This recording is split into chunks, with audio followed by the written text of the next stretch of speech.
goal is regional stability and security in the national interest of the United States. The national interest of the United States, specifically when it comes to Venezuela, is as follows. We have a regime that's illegitimate, that cooperates with Iran, that cooperates with Hezbollah, that cooperates with narco-trafficking and narco-terrorist organizations, inclusive not just protecting their shipments and allowing them to operate with impunity, but also allows some of them to control territory, the ELN and the FARC-D.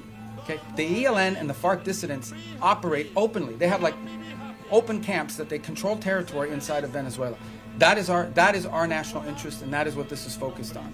And that's what the president's been focused on. And that's what we're conducting. And that's what we have been focused on the entire time, because that is the threat to the national interest of the United States. Now, do we consider Maduro legitimate? No. And by the way, guys, when I say these things about Maduro and his role in narco-trafficking, it's not, I hear as reports, Marco Rubio says it, it's not me.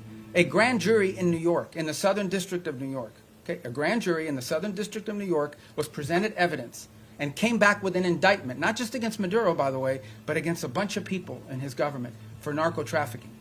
A bunch. He had, his nephews, or the nephews of his wife, indicted, convicted in the United States for narco-trafficking. Like, this was, until President Trump started doing something about these narco-trafficking links, nobody disputed that Maduro and his regime was in cahoots with narco-traffickers. Not to mention the fact that they unleashed Trinidad gangs on the United States. They've unleashed, a mass migration event, perhaps the largest in history. 8 million people have left Venezuela since 2014. So also destabilizing all the countries in the region who have had to assume people that are fleeing this illegitimate regime. So, but nobody disputed the drug links. So that's what the president's been focused on, and that's the problem. And that's the problem in Venezuela. We're not concerned about an escalation with Russia with regards to Venezuela.